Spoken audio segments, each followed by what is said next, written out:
I don't know about you, but I love when I don't have to pay for things. There's something about torrenting a movie, knowing you probably picked up 20 different viruses in the process, that used to make the experience of watching it feel that much more satisfying. It's kind of like I went on my own adventure to scour the unknown and plunder for treasure. So it's no wonder the act of illegally downloading media ended up being called piracy. If you're not aware of it yet, piracy is currently making a huge comeback. In 2020, there were roughly 130 billion visits to piracy sites, but in 2024, that number surged to 216 billion. For a while, it seemed like big tech had permanently put an end to piracy's popularity. That was some wild alliteration there, but in big tech fashion, they found a way to fuck it all up. So let's talk about the history of piracy, from the early days of legally downloading music to present day services, and why for a growing number of people, piracy has started to feel like the only logical response in a world full of slop. To be clear, I'm not telling anyone to break the law. This is about why people feel pushed in this direction. For decades, large-scale entertainment laid behind a paywall. Unless you caught a concert, play, or movie on the rare occasion that it was free, you likely had to pay a small fee to get temporary or permanent access to that form of entertainment. One industry that rapidly changed in response to the early 2000s technology boom was the music industry. Now, up until that point, what you had to do to obtain music for free involved a lot of friction. The most common method was cassette tape copying. Someone would buy a vinyl record or cassette, then record it onto a blank tape. That tape would get copied again and again, with quality degrading each generation. And vinyl bootlegs were a thing too. In the 60s to the 80s, underground presses produced bootleg records of live concerts, unreleased studio sessions, or radio broadcasts. These were sold at record fairs, head shops, or under the counter at indie stores. Both of these forms of copying didn't leave a lot of room to acquire an endless amount of music, because cassettes and vinyls could only store a finite amount of audio, roughly 30 to 45 minutes per side for cassettes, and about 18 to 22 minutes per side for vinyl before quality noticeably degraded. And due to the natural friction that limited the scale at which this could take place, these forms of piracy weren't even seen as piracy or stealing from artists, at least in the modern sense. But with the introduction of the iPod and a new online application you may have heard of, the music industry went into complete panic mode. 2 years before the launch of the iPod, an application that allowed users to download free MP3s of their favorite songs was starting to gain some traction on the internet. That application was called Napster, and it was founded by Sean Fanning and Sean Parker in 1999. Napster was a peer-to-peer file sharing service, meaning users would upload their own files of music and other users could then share and download that music for free. Kind of like cassette tape copying, but with an unlimited amount of downloads and no chance of degradation. In the beginning, the most you could do was burn these free MP3s onto a CD. But even that was enough to start the lawsuits pouring in. In 2000, the American musical recording company A&M Records, along with several other recording companies, sued Napster on grounds of contributory and vicarious copyright infringement under the US Digital Millennium Copyright Act. And in April of that same year, a demo of Metallica's song I Disappear had been circulating across the network before the song's official release, prompting them to file a lawsuit too. Then amongst all these lawsuits, the iPod releases, and the potential for pirating music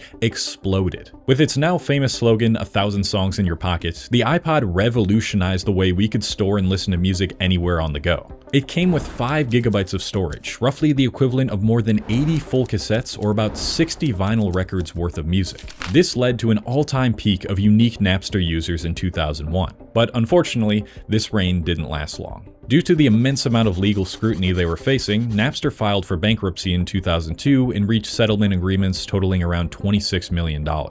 While some bands and record labels argued that Napster was hurting the sales of the record industry, others felt the opposite, that it was actually stimulating sales rather than hurting them. And this is a very important point we're going to come back to when we discuss the ethics of pirating in the present day. But regardless, Napster's impact on music pirating and online pirating in general would be felt for decades to come. When Napster went bankrupt, new similar softwares began popping up. Applications like LimeWire allowed users that same P2P sharing experience, once again giving consumers the opportunity to load their iPods with hundreds of free MP3s. Torrents were also starting to become a popular thing thanks to platforms like BitTorrent. BitTorrent revolutionized file sharing by breaking large files into pieces for decentralized distribution, making it faster and more efficient than single-server downloads. While earlier P2P systems like Napster's existed, BitTorrent's unique method of users sharing file parts through what are called peers and seeders became the dominant force in large file distribution.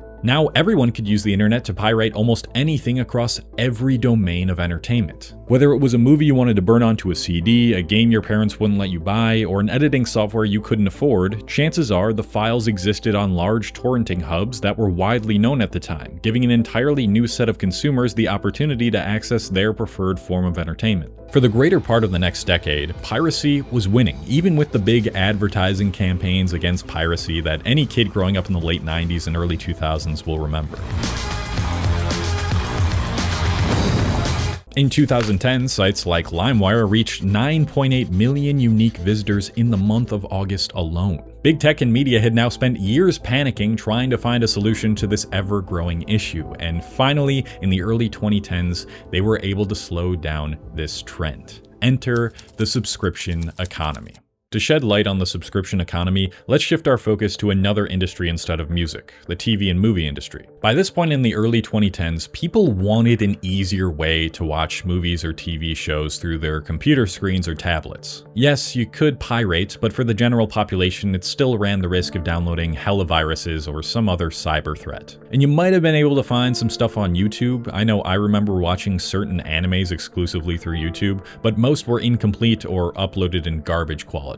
So in 2007, Reed Hastings thought of a solution. Give people the ability to stream all their favorite TV shows and movies legally by licensing them for a fixed amount of time and money with no downloading required. It started as a bundle with their pre-existing DVD by mail plans, but by 2010, Netflix introduced their first true standalone streaming price at just $7.99 per month. This completely changed the way that we consumed entertainment. Once companies realized that most consumers valued convenience over experience, they shifted all their efforts to meet that demand. More streaming services began popping up, offering more or different options like Hulu and HBO Max, rendering cable nearly irrelevant. For the music industry, Spotify and Apple Music took over, making the purchasing of vinyls or CDs less valued. For sports or other live entertainment, almost every big event transitioned to some form of subscription-based streaming platform. And for software, many big companies started using a subscription model in favor of a one-time purchase too, seeing that it resulted in higher revenue over time. We were basically left with no other choice than to conform to these changes unless we wanted to pirate, which most people didn't. But we kind of also brought this upon ourselves due to consumer demand. And at the time, in the early 2010s, it only seemed like a positive and a no-brainer. I can access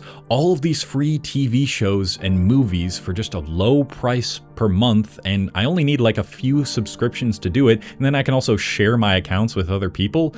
This is just a positive, this is great. And for a while, because that was the general sentiment, big tech seemed to be winning. The amount of URLs requested to be removed from Google search for copyright infringement per week jumped from 58 million in 2012 to 131 million in 2013. And the average monthly access to piracy sites saw a steady decline from 2017 to 2020. But then, in the past few years, something shifted. Big tech thought they could just keep pushing monetization bullshit without us noticing or doing anything about it. And this is what is now commonly referred to as the Ensh-ttification of the internet, a term coined by author and blogger Cory Doctorow. The process goes something like this. At first, the platform orients itself entirely around the user, refining the experience to draw in as many people as possible. Then, once that audience reaches critical mass, the audience is leveraged to reshape the platform around advertisers and business clients, optimizing features and incentives to extract greater revenue and improve the company's bottom line. In the final stage, users find themselves locked into a system they now depend on, one that primarily serves the platform's own interests with little remaining incentive to uphold the standards of quality that once defined it.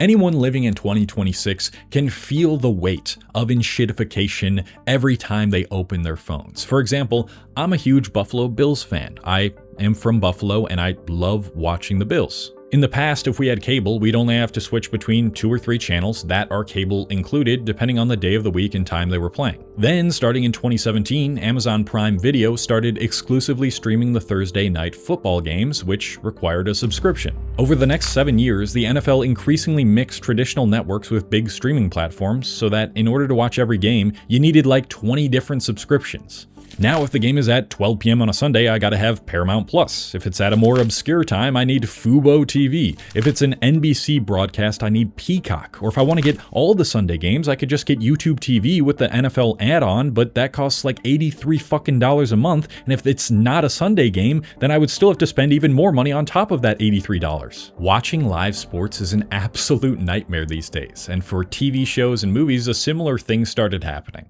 Streaming services are constantly swapping out shows and movies. A lot of them just kinda suck. They bumped up prices significantly, and Netflix only allows a certain amount of households to be attached to an account, so no more account sharing. It no longer feels like you're getting a deal out of any of this. It just feels like one big overpriced scam.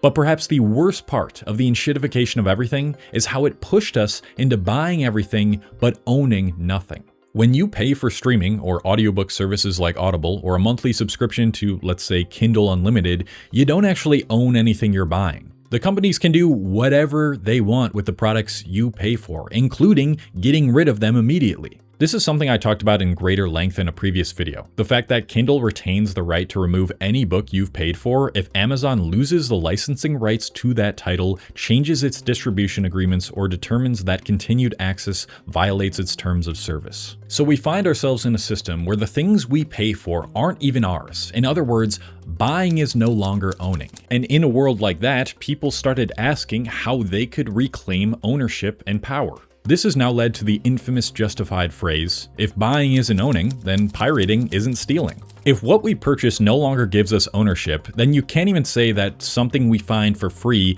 is stealing, because even if we did pay for it, we wouldn't own it anyway. And this mindset is reaching a new renaissance in recent years. A 2024 survey found that 76% of Gen Z adults say they've pirated at some point in their lives, as have 67% of millennials. And the industries most affected by piracy are TV and publishing. But now for a more important question. Even if piracy isn't stealing, is it ethical? This is where we need to return to the case study of Napster.